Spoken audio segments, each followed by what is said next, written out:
Vida en abundancia.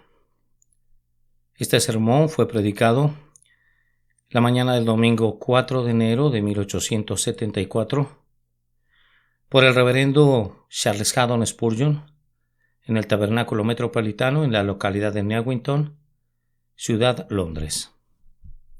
Y está basado en el libro de Juan capítulo 10 y versículo 10. Yo he venido para que tengan vida y para que la tengan en abundancia. El ladrón no viene sino para hurtar y matar y destruir. Los falsos maestros, prescindiendo de cuáles sean sus profesiones, dañan y ponen seriamente en peligro las almas de los hombres y al final ocasionan su destrucción. Sus fines egoístas solo provocan la ruina de sus incautas víctimas. El Señor Jesús, el verdadero maestro de los hombres, no le causa daño a nadie ni acarrea la muerte de nadie. Su enseñanza está llena de bien, de amabilidad y de amor, y obra muy eficazmente para la felicidad y beneficio de los hombres. El error es letal, pero la verdad es dadora de vida. La venida de la serpiente antigua obró nuestra muerte. El advenimiento de la simiente de la mujer nos ha proporcionado vida. Omitiendo todo prefacio, les vamos a pedir que noten que, de acuerdo al texto, Jesucristo vino primero para que su pueblo tenga vida y, en segundo lugar, para que una vez otorgada la vida, sea gozada en abundancia. La primera verdad es que Jesucristo vino para que los señores humanos tengan vida. No me voy a detener en el hecho de que incluso la prolongación de la vida natural del pecador se debe en gran medida a la venida de Cristo. Ese árbol estéril no permanecería tanto tiempo en el huerto de la vida si no fuera porque el viñador de la viña intercede y clama: déjala todavía este año hasta que yo cabe alrededor de ella y la abone. La intervención del mediador da cuenta de la prolongación de la vida de los viles ofensores cuyos delitos colman la paciencia del cielo. Si las oraciones de nuestro grandioso intercesor cesaran durante una sola hora, tal vez los impíos que plagan la humanidad se hundirían rápidamente en el infierno, como se hundieron Coré, Datán y Abiram, cuando la ira del Señor se descargó sobre ellos. Sin embargo, ese no es el sentido del texto. La vida, en el sentido del perdón y de la liberación de la pena de muerte, es el grandioso resultado de la venida de Cristo. Todos los hombres en su condición natural están bajo sentencia de muerte, pues han pecado y en breve habrán de ser llevados al lugar de la ejecución para sufrir allí el pleno castigo de la segunda muerte. Si algunos de nosotros en este tiempo hemos sido liberados de la sentencia de muerte y contamos ahora con la promesa de la corona de vida, debemos el cambio a que el Redentor vino para hacer un sacrificio por nuestros pecados. Cada uno de nosotros tendrá que descender a la muerte sin fin, a menos de que a través de aquel que vino a la tierra y colgó del madero como el sustituto del pecador, obtenga la plena remisión de todas las ofensas y el veredicto de vida en vez de muerte. Hay vida en una mirada a Jesús, pero aparte de él los hijos de Adán están condenados a muerte. Además, todos nosotros por naturaleza estamos muertos en delitos y pecados. En el día en que nuestros primeros padres quebrantaron la ley, murieron espiritualmente, y todos nosotros morimos en ellos, y ahora hoy separados de Cristo, todos nosotros estamos muertos para las cosas espirituales, y estamos desprovistos de ese espíritu viviente que nos capacita para tener comunión con Dios y para gozar y entender las cosas espirituales. Todos los hombres están desprovistos por naturaleza del espíritu que vivifica para alcanzar la forma más sublime de vida. Los hombres no regenerados cuentan con una vida física y mental, pero carecen de vida espiritual y no la tendrían jamás excepto si Jesús se las otorga. El Espíritu de Dios sale según la voluntad divina e implanta en nosotros una simiente viva e incorruptible que es comparable a la naturaleza divina, y nos confiere una nueva vida en virtud de la cual vivimos en el reino de las cosas espirituales, comprendemos las enseñanzas espirituales, buscamos propósitos espirituales y estamos vivos para Dios, quien es espíritu. Ninguno de nosotros tiene alguna vida de este tipo por nacimiento, tampoco la recibimos gracias a ritos ceremoniales ni puede ser obtenida por algún mérito humano.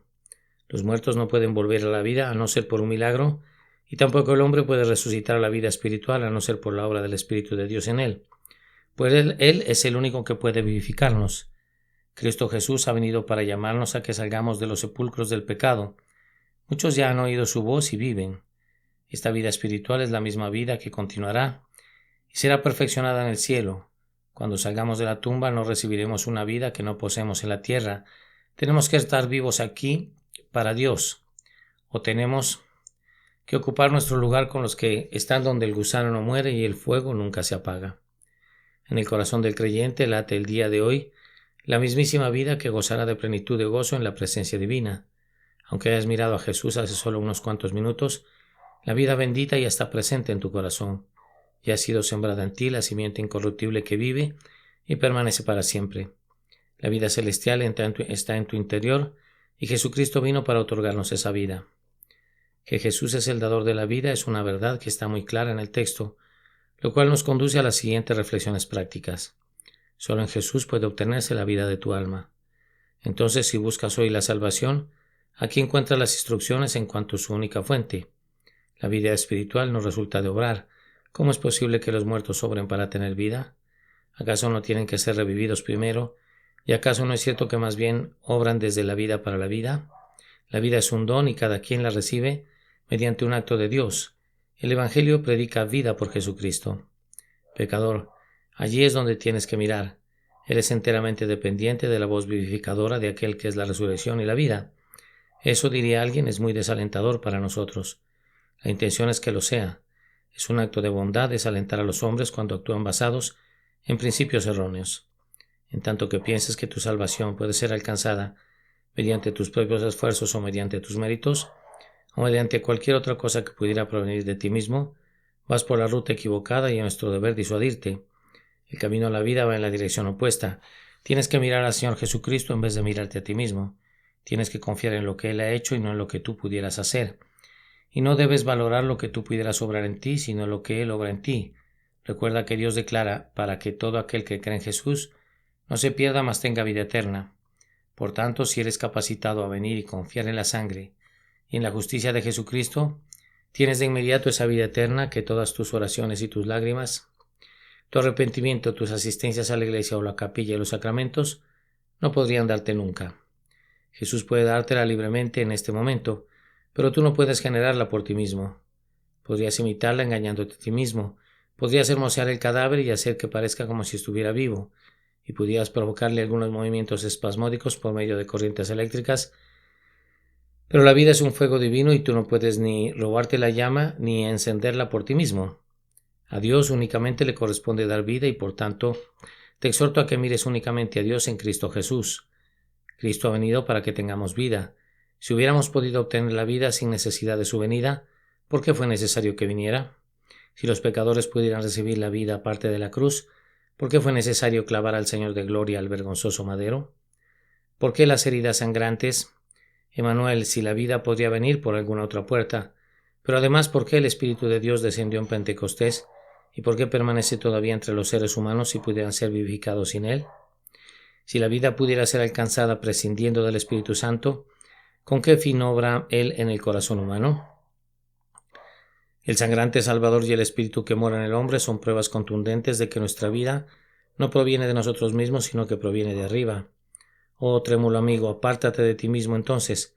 No busques entre los muertos al que vive. No busques la vida divina en el sepulcro del yo. La vida de los hombres está en ese Salvador y todo aquel que cree en él no perecerá jamás. Pero tenemos el propósito de dedicar la mayor parte de nuestro tiempo a la segunda verdad, es decir, que Jesús ha venido para que quienes tienen la vida la tengan en abundancia. La vida es un asunto de grados. Algunos tienen una vida que parpadea como una vela moribunda y que es imperceptible como el fuego del pábilo humeante. Otros están llenos de vida y son brillantes y vehementes como el fuego en la forja de un herrero cuando el fuelle sopla a su máxima potencia. Cristo ha venido para que su pueblo tenga vida a plenitud. El incremento de vida puede verse de muchas maneras. Puede verse en la recuperación de la salud. Un hombre ya se enfermo en su lecho, está vivo pero apenas puede mover alguna de sus extremidades.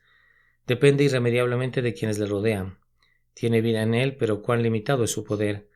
Ahora, si ese hombre se recupera, se levanta de su lecho y retoma su lugar en la batalla del mundo. Es evidente que tiene vida en mayor abundancia que la que tenía en su enfermedad. Así también hay cristianos enfermos, de quienes que tenemos que decir fortalecer las manos cansadas, afirmar las rodillas endebles. Su constitución espiritual es débil y hacen muy poco. Cuando el Señor Jesús los restaura, fortalece su fe, ilumina su esperanza y los vuelve saludables. Entonces ya no solo tienen vida, sino que la tienen en abundancia. Nuestro Señor desea que gocemos de salud espiritual y para ese fin se convirtió en el médico de nuestras almas, sana todas mis enfermedades y es la salud de mi rostro. Con todo, aunque una persona goce de salud, es posible que se le desee mayor vida. Por ejemplo, aquel niñito que está por allá, aunque goza de perfecta salud, todavía no puede correr solo. Si lo pones en el suelo, verás que se tambalea un poco y que está a punto de caerse. Sus huesos deben endurecerse y sus músculos deben acumular fuerzas. Cuando el chiquito se convierte en un hombre, tendrá vida en mayor abundancia que cuando era un bebé. Nosotros crecemos en gracia y avanzamos en conocimiento, en experiencia, en confianza y en conformidad a la imagen de nuestro Señor. De ser bebés en Cristo Jesús pasamos a ser jóvenes y de jóvenes nos convertimos en padres en la Iglesia. Así quiere Jesús que crezcamos. Ese es uno de los designios de su venida. Así poseemos vida en abundancia. Con todo, una persona podría tener salud y experimentar algún crecimiento. Con todo, esta persona, y sin embargo, gozar solo de una restringida medida de vida. Supongan que el individuo es confinado como un prisionero en un estrecho calabozo donde unas cadenas y unas paredes de granito restringen perpetuamente sus movimientos. ¿Llamarías vida a su existencia? ¿No sería apropiado referirse a él como un muerto en vida y describir su calabozo como un sepulcro viviente? ¿Podría ser vida aquella a la que se le prohíbe el aire puro, que es un bien incluso del hombre más pobre y a la que se le niega el sol que brilla para todo ser que respira? El hombre vive pues consume ese trozo de pan seco y vacía diariamente la jarra puesta sobre el piso de piedra, pero está desprovisto de vida en el más estricto sentido, pues le es denegada la libertad. Cuando el pobre prisionero escale una vez más la colina, surque las olas del océano y deambule según su dulce voluntad, sabrá con gratitud en qué consiste tener vida en abundancia. Ahora fíjense bien que si el Hijo de Dios los hace libres, serán libres en verdad, y en esa libertad encontrarán una vida rutilante, fulgurante y desbordante, como las corrientes de una fuente. Estar en esclavitud debido al temor de la muerte es apenas tener vida. Estar continuamente preocupado con desconfianzas y recibir el espíritu de esclavitud para tener miedo de nuevo engendra muerte. Pero es verdadera vida ser capaz de exclamar: tú has roto mis prisiones. Todavía puedo suponer que un hombre libre y que goza de salud pudiera tener vida en mayor abundancia. Es extremadamente pobre y puede vagabundear por donde quiera. Es cierto, pero no puede considerar como suyo ni un solo palmo de terreno. Puede vivir donde él elija, si es que puede vivir, pero apenas tiene pan para su cuerpo, abrigo para sus miembros y cobijo para las gotas del rocío de la noche. La penuria lo aguijonea severamente. El pobre hombre trabaja desde antes que el sol proclame la mañana y hasta altas horas de la noche para ganar un sueldo de hambre. Su duro trabajo es exigente a lo sumo y su remuneración es insuficiente para proveer para lo necesario. Apenas puede mantener unidos su cuerpo y su alma. ¿Acaso es vida eso? Llamarla así es casi un sarcasmo.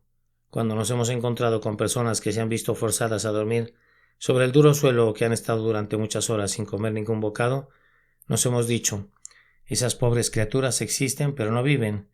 Es un dicho verdadero. Así también hay creyentes que existen pero no viven. Están muriéndose de hambre porque no se alimentan de las promesas.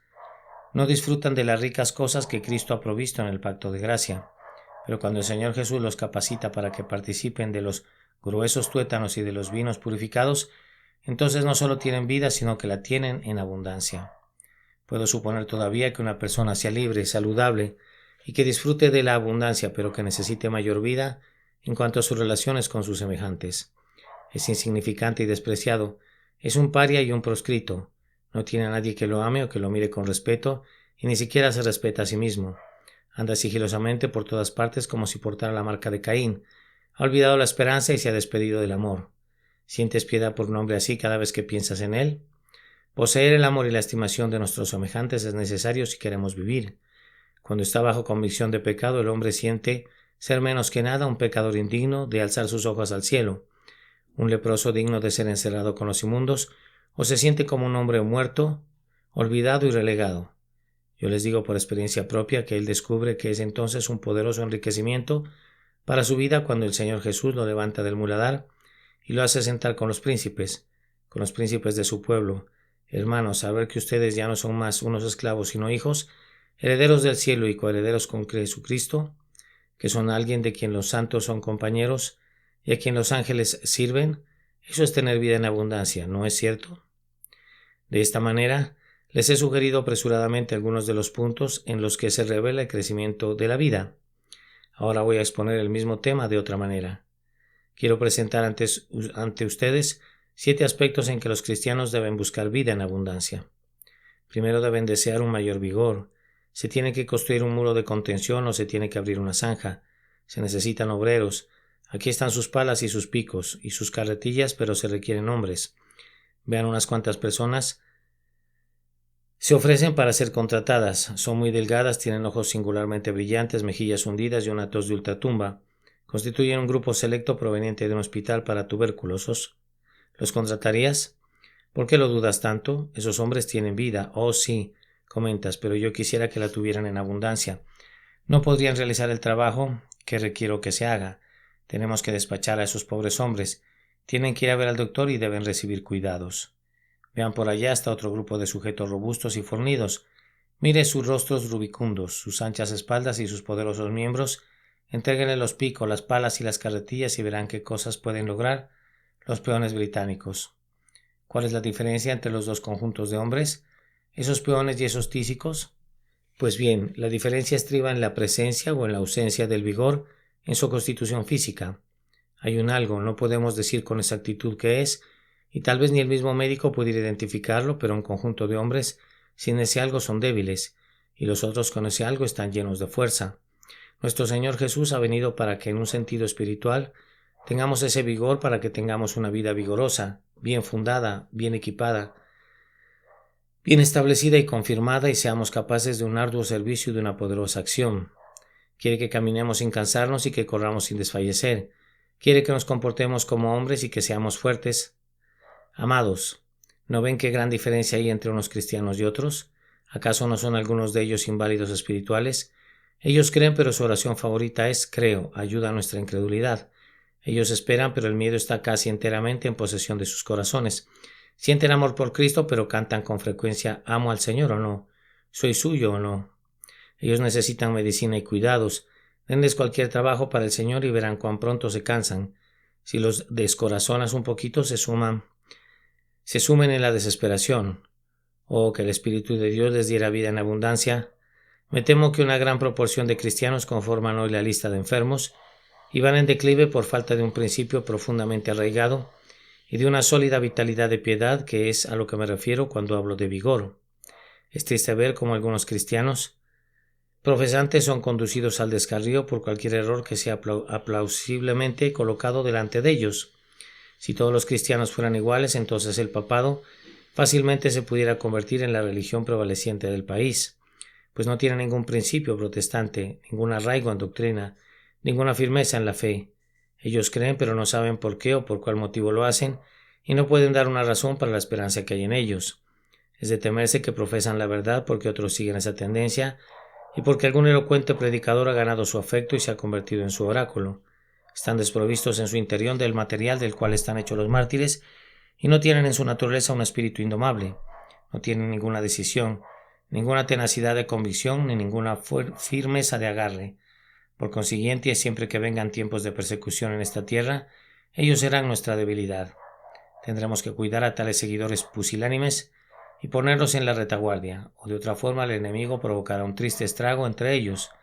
Quienes tienen vida en abundancia son buenos soldados de Jesucristo, han aprendido a permanecer firmes en la fe, y por la bendición de Dios son más contrincantes para enfrentar a los maestros del error, pues saben lo que saben y son capaces de silenciar los hermosos discursos de los engañadores. No son llevados por doquiera de todo viento de doctrina, sino que permanecen en la verdad, según han sido instruidos. Ellos claman, mi corazón está dispuesto, oh Dios. Son fuertes en el Señor y en el poder de su fuerza. Yo oro pidiendo que cada miembro de esta iglesia sea un varón de vigor interior, y no uno de esos bebés a quienes tenemos que estar cuidando cada día y alimentando con viandas con una cuchara espiritual cada día domingo, sino varones que por la bendición de Dios tienen algo en su interior cuyo valor conocen, y a lo que no podían renunciar aunque todo el mundo los tentara o los amenazara. He comparado a esos sólidos creyentes con navegantes, y no retiraré la comparación, pues necesitamos hombres que puedan decirles a los montes, quítate, y a los valles, engradécete, y es por tales agentes que el Señor enderezará calzada en la soledad para su marcha de misericordia. En un segundo sentido, tenemos vida en abundancia por la ampliación de la esfera de nuestra vida. Para algunas formas de vida humana, el rango es muy estrecho. El labrador de Goodscore no tenía gran abundancia de vida, pues la primavera a la ribera del río era una flor amarilla para él y nada más. Arar y sembrar, cosechar y segar constituían su filosofía. Las estaciones no predicaban homilias sagradas para él, los pájaros cantaban, pero habría estado tan complacido si hubieran estado callados. Era un fastidio escalar los montes y la vista desde su cúspide no era nada para él. Su alma estaba dentro de su bata de trabajo y de sus pantalones de corduroy, y nunca deseó ir más allá de eso. Y no solo en los campos hay tales seres. En nuestras calles pululan hombres de la misma raza vestidos con paños finos, para quienes la música de las esferas quiere decir el tintinear de los soberanos, y cuyas citas favoritas se relacionan con el precio de las acciones y los cambios del mercado. Sobre el edificio de la bolsa de valores está escrita esta leyenda: de Jehová es la tierra y su plenitud, pero ellos leen esa leyenda así: esta tierra es nuestro Dios y su plenitud es nuestro todo. Las almas de tales hombres viven como ardillas enjauladas y su rueda da vueltas cada día. Ese es todo el mundo que conocen. Jesucristo vino para dar a su pueblo una vida más amplia y más vasta. Cierto, hay muchos seres sobre los cuales Cristo no ha mirado nunca, cuya vida atraviesa áreas más amplias de las que contentan a los seres más bajos. Tales hombres rastrean a las estrellas y miden los océanos, leen la misteriosa historia de las rocas y memorizan las épocas pasadas. Son profundos en filosofía y se abren paso en las cámaras secretas donde anidan los principios germinales de las cosas. Tienen una vida que está limitada solo por el tiempo y el espacio. Pero, amados, cuando Jesús viene, Él amplía la esfera de la mente más capaz y hace que el más grande intelecto sienta que estaba encerrado, plagiado, confinado, hasta que es liberado. Jesús nos conduce efectivamente más allá del tiempo y del espacio. La vida que nos ha dado ha sido sacudida en el tormentoso mar del pecado y ha descendido hasta las profundidades del tremendo océano del terror. Hemos sido como Jonás en el fondo de los abismos, donde la tierra con sus barras parecía encerrarnos para siempre. La gracia de nuestro Dios perdonador nos ha puesto ahora sobre una roca y nos ha permitido contemplar el paraíso del perdón. Qué bendición es ser perdonado, ser amado por el corazón del Padre y sentir el beso del Padre. Ese es un mundo nuevo para nosotros. Vivir como viven los que están con Dios y ver su sonrisa y festejar por causa de su amor. Esta no es una vida de dimensiones insignificantes, pues moramos en Dios y estamos en comunión con el infinito. Ya no estamos más encerrados en el yo, sino que sostenemos conversación con los espíritus delante del trono y tenemos comunión con todos los santos redimidos por sangre. Ahora hemos visto esos misterios que anteriormente estaban ocultos a nuestros ojos. La senda que el ojo del águila no vio, nosotros la hemos contemplado, y el camino que el leoncillo no pisó, nosotros lo hemos recorrido. Hemos entrado en los misterios de lo invisible y hemos estado detrás del velo. Éramos como pajarillos dentro de sus conchas, pero el Señor ha roto nuestra prisión y su Espíritu nos ha conducido a toda verdad y nos ha mostrado lo que estuvo oculto por las edades y las generaciones. Tenemos vida en abundancia en ese sentido. En tercer lugar, nuestra vida en Cristo se torna más abundante conforme nuestros poderes son ejercitados. Yo supongo que todos los poderes del hombre se encuentran en el niño, pero muchos de esos poderes están dormidos y solo serán ejercitados cuando la vida sea más abundante. Ninguno de nosotros sabe lo que pudiera ser, pues todavía estamos en nuestra infancia. Cristo vino para darnos una vida más plena de la que hemos alcanzado hasta ahora. Miren a los apóstoles. Antes de Pentecostés eran jóvenes escolares que solo eran aptos para ocupar los grados inferiores. Con frecuencia eran ambiciosos y contenciosos entre ellos mismos, pero cuando Jesús les dio el Espíritu, cuán diferentes fueron. ¿Creerías que el Pedro de los Evangelios pudiera ser la misma persona que el Pedro de los Hechos? Sin embargo, eran la mismísima persona. Pentecostés desarrolló nuevos poderes en él. Cuando lo oigo decir no conozco al hombre, y unas cuantas semanas después lo veo puesto de pie en medio de partos, medos y elamitas, y predicando a Cristo valientemente, yo pregunto, ¿qué le pasó a este hombre? Y la respuesta es, Cristo le dio vida en abundancia, y él desarrolló poderes que antes estaban escondidos en él. Amados, ustedes oran. Sí, pero si Dios les otorgara más vida, orarían tan prevalentemente como Elías.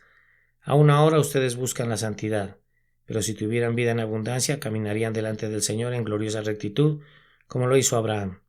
Yo sé que ustedes alaban al Señor, pero si los llenara la vida abundante, rivalizarían con los ángeles en sus cánticos. Repito lo que ya les he dicho antes, no sabemos en qué podríamos convertirnos. De buena gana encenderían ustedes una santa ambición. Oren pidiéndole a Jesús que haga de ustedes todo y que haga de ustedes todo lo que puedan ser o todo lo que puedan hacer. Díganle: Señor, nútreme con todas las gracias, poderes y facultades por medio de las cuales pueda glorificarte. Usa con plenitud mi condición humana. Envía un torrente desbordante de vida sobre mí para que mi alma íntegra despierte y todo lo que hay en mi interior te engrandezca. Extrae de mí todo lo que pudiera ser extraído de un ser tan pobre como yo. Que el Espíritu obre en mí para alabanza de la gloria de tu gracia. Yo deseo, hermanos, tanto para mí como para ustedes, que estemos completamente vivos, pues algunos profesantes parecieran estar más muertos que vivos. La vida solo ha abarcado una fracción de su condición humana. Bendito sea Dios porque hay vida en sus corazones, pero en sus cabezas solo hay vida parcialmente, pues no estudian el Evangelio ni usan sus cerebros para entender sus verdades. La vida no ha tocado sus lenguas silenciosas, ni sus manos ociosas, ni sus bolsillos mordidos por la helada. Su casa arde, pero solo en un rincón, y el diablo está haciendo todo lo posible para sofocar la llama. Esos profesantes me recuerdan un cuadro que vi alguna vez, en el que el artista se había esforzado por dibujar la visión de Ezequiel y los cadáveres en el proceso de resucitar. Los huesos se estaban juntando y la carne los vestía gradualmente, y el artista representa un cuerpo en el que la cabeza está perfectamente formada, pero el cuerpo es un esqueleto, mientras que en otro lugar el cuerpo está bien cubierto, pero los brazos y las piernas permanecen en los puros huesos. Yo digo que algunos cristianos están en una situación muy parecida. Están vivos solo en ciertas zonas y en algunos debe ser una zona muy escondida la que ha sido vivificada, pues poco o nada se puede ver de algo de amor o de celo en la práctica. Oh, necesitamos que haya hombres que estén vivos de la cabeza a los pies, cuya existencia entera esté pletórica de consagración a Jesús y de celo por la gloria divina. Ellos tienen vida en abundancia. En cuarto lugar, el texto se refiere a un grado incrementado de energía. Podemos tener los poderes, pero sin ejercitarlos, y sin duda muchos hombres tienen grandes capacidades espirituales, pero permanecen inmóviles por falta de intensidad de propósito. Ahora bien, ¿cuándo está más vivo el hombre? Algunos están vivos cuando están decididos a perseguir un propósito favorito, han formado una resolución y pretenden implementarla, y puede verse al hombre entero siguiendo adelante sobre la pista, muy alerta y lleno de avidez. Ahora bien, el Señor nos ha provisto con un propósito que invariablemente nos estimula la vida energética, pues el amor de Cristo nos constriñe. Él nos ha dado un motivo y un impulso que no podemos resistir, y hemos entrado en un pacto con Él que establece que glorificaremos su nombre en tanto que vivamos. Estamos solemnes, decididos y sinceramente resueltos a buscar su honor. Esto le da una intensidad a la vida que incrementa su abundancia y despierta todo. Se dice que un hombre está lleno de vida cuando es despertado a la excitación y es encendido a la pasión. El entusiasmo es vida efervescente, vida en erupción volcánica. Allí donde hay una resolución decidida, si despiertas a un hombre mediante la oposición, verás a su vida entera entrar en acción. Él estaba tranquilo antes, pero ha despertado al león en él. Has despertado al león en él. Su vida estaba sumida en un sueño casi total, pero ahora está llena al nivel de una inundación.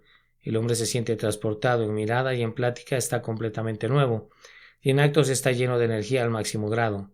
Nuestro divino Señor ha encendido la llama de nuestra vida, inspirando en nosotros la gloriosa pasión del amor por Él. Esto nos proporciona un estímulo y un ímpetu. Un corazón que está plenamente sometido al amor de Jesús es capaz de pensamientos y de actos que son completamente extraños para las almas más frías. Una vida energética, poderosa y triunfante pertenece a las almas enamoradas de la cruz y desposadas en ardiente amor con el esposo celestial. En personas locas es dolorosamente manifiesta una abundancia de un cierto tipo de vida. El endemoniado en la Escritura rompía las cadenas con las que había sido atado, pues tenía una fuerza descomunal cuando el paroxismo de su furia lo poseía. Ahora, si la posesión por un espíritu maligno lleva a los hombres a una fuerza descomunal, cuanto más la posesión por el Espíritu Divino ceñirá a las personas de extraordinaria energía. No es posible que supiéramos cuán potente para el bien puede volverse cualquier persona. Así como el hombre que estaba débil, muy débil antes, cuando quedó poseído de un espíritu maligno, rehusó ser mantenido en cautiverio.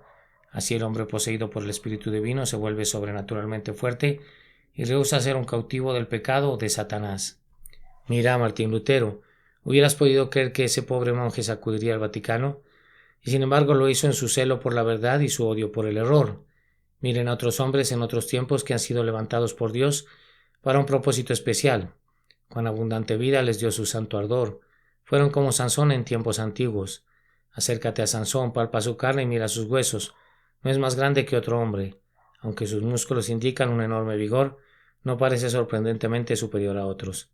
Espera hasta que el Espíritu de Dios lo mueva en el campamento de Dan, y luego hay de los miles de filisteos. Mira cómo los apila en montones sobre montones, al tiempo que los elimina de una manera despiadada. Mira cómo sujeta las columnas de su templo y las mece hacia un lado y hacia el otro y derriba el edificio sobre sus cabezas. El Espíritu de Dios está en el hombre y hace maravillas.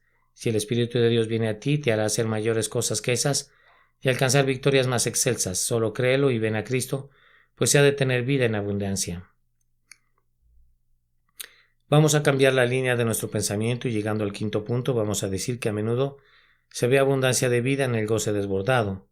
En una mañana de primavera, cuando caminas por el campo y ves las ovejas retozando muy alegremente, has dicho, hay vida para ti. Ves un grupo de niñitos, todos gozando de excelente salud. Cómo se divierten y cuántas travesuras hacen. Dices, cuánta vida hay en esos niños. Atrapa a uno de esos traviesos pequeñuelos y ve cómo se zafa de tus brazos y tú dices, vamos, es pura vida. Así es justamente, y de ahí su júbilo. En la juventud hay mucha vida y desborde de espíritus. Cuando Israel salió de Egipto era el joven Israel, y cuán alegremente golpeó sus panderos y danzó delante de Jehová. Cuando las iglesias son avivadas, cuánta vida hay en ellas, y luego cuántos signos surgen. Nunca llega un avivamiento de la religión sin un avivamiento del canto. Tan pronto como llega la reforma de Lutero, los salmos son traducidos y cantados en todas las lenguas, y cuando Whitefield y Wesley están predicando, entonces Charles Wesley y Toplady tienen que estar elaborando himnos para que el pueblo los cante, pues tienen que mostrar su gozo, un gozo nacido de la vida. Querido amigo, cuando el Señor te dé más vida, tendrás también más gozo. Ya no andarás por la casa enjugándote las lágrimas, ni serás considerado melancólico ni deprimido cuando el Señor te dé vida en abundancia. No me sorprendería que adoptaras el hábito de cantar en tu trabajo y de tararear tonadas en tus caminatas. No me sorprendería que las personas preguntaran, ¿por qué fulano de tal está tan feliz? ¿Qué hace que sus ojos brillen como un extraño deleite? Es pobre, está enfermo, pero cuán bienaventurado pareciera ser. Esto se verá, hermano, cuando no solo tengas vida, sino cuando la tengas en abundancia. Ahora, en sexto lugar, este es un hecho más o menos peculiar, pero creo que no debe ser omitido. La abundancia de vida será percibida en una delicadeza de sentimiento. Sin duda hay una gran diferencia en cuanto a la cantidad de dolor que las personas experimentan ante la misma operación quirúrgica. Hay personas que están constituidas de tal manera que podrías cortarles un brazo y apenas sentirían más de lo que otra persona sentiría si le extrajeran un diente. Hay algunos, por otro lado, para quienes el más leve dolor implica un sentimiento de horror, pues son muy sensibles. No podría decir si es una ventaja o una desventaja, pero algunos diestros médicos han observado ciertamente que aquellas personas que tienen constituciones mentales fuertes, que usan mucho sus cerebros y que tienen una buena organización mental, son usualmente aquellos que sufren más cuando se ven sometidos a un dolor.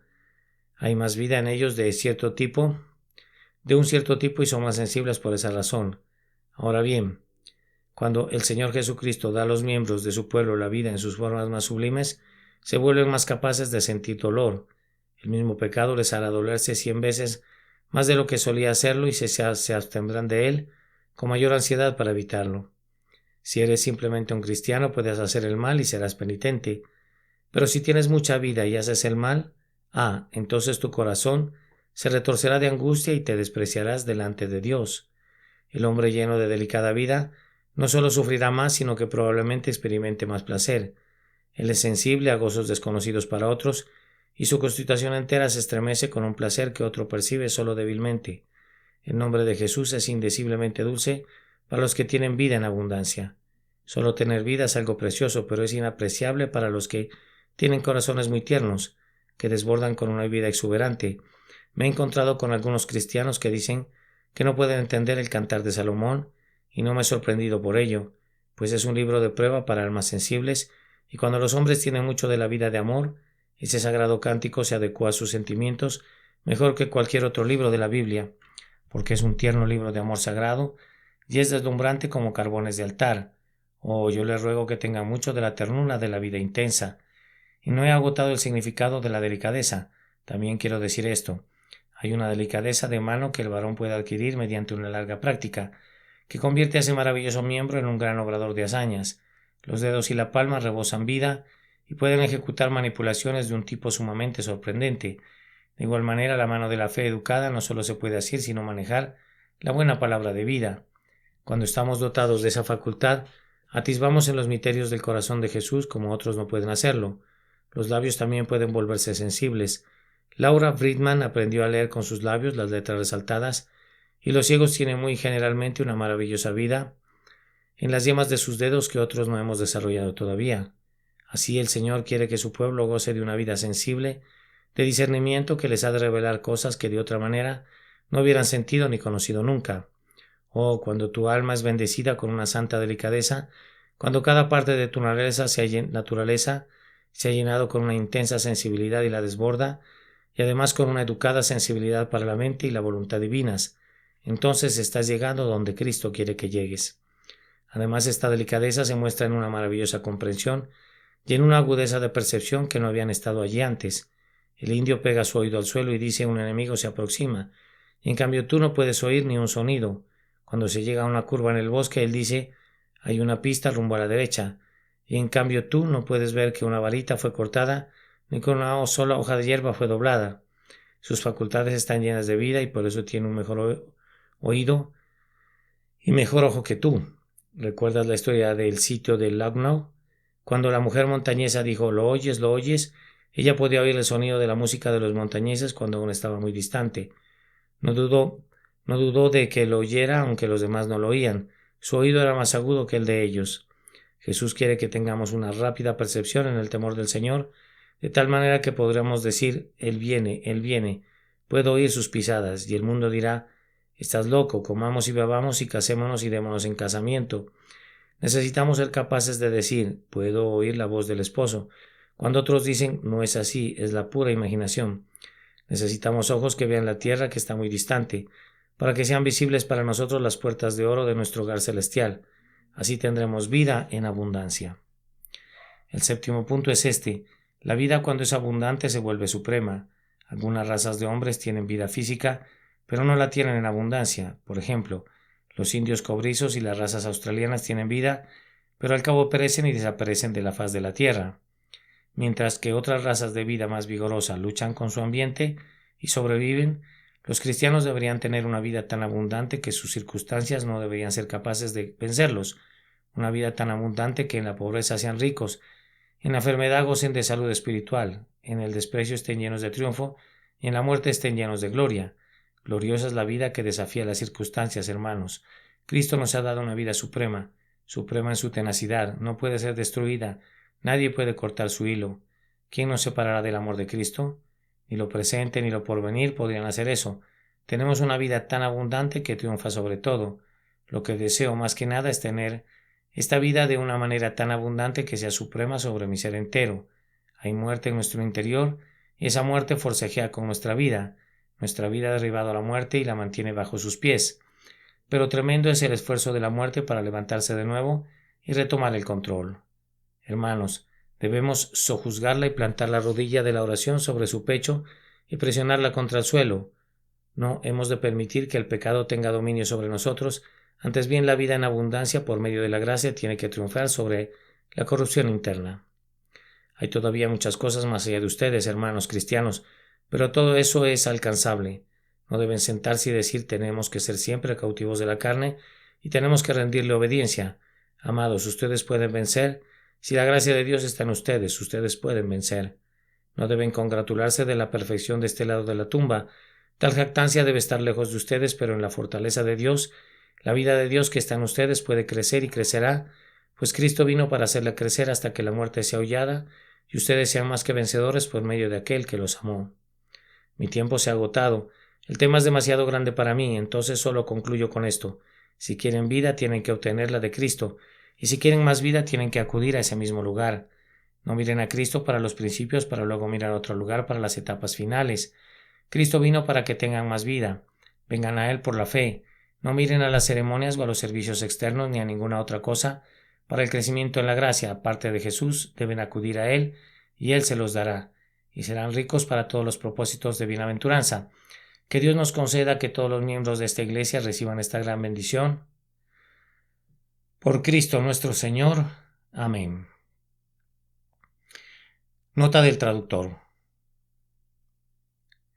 En este sermón el hermano Carlos utiliza la palabra soberano en cuanto se refiere a monedas de oro que circulaban en el Reino Unido. Vida en abundancia.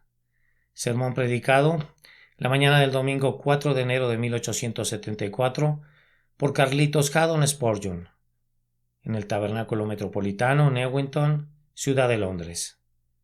En este sermón se tomó la porción de la Escritura que corresponde al libro de Juan, capítulo 10 y versículo 10, que dice: Yo he venido para que tengan vida y para que la tengan en abundancia.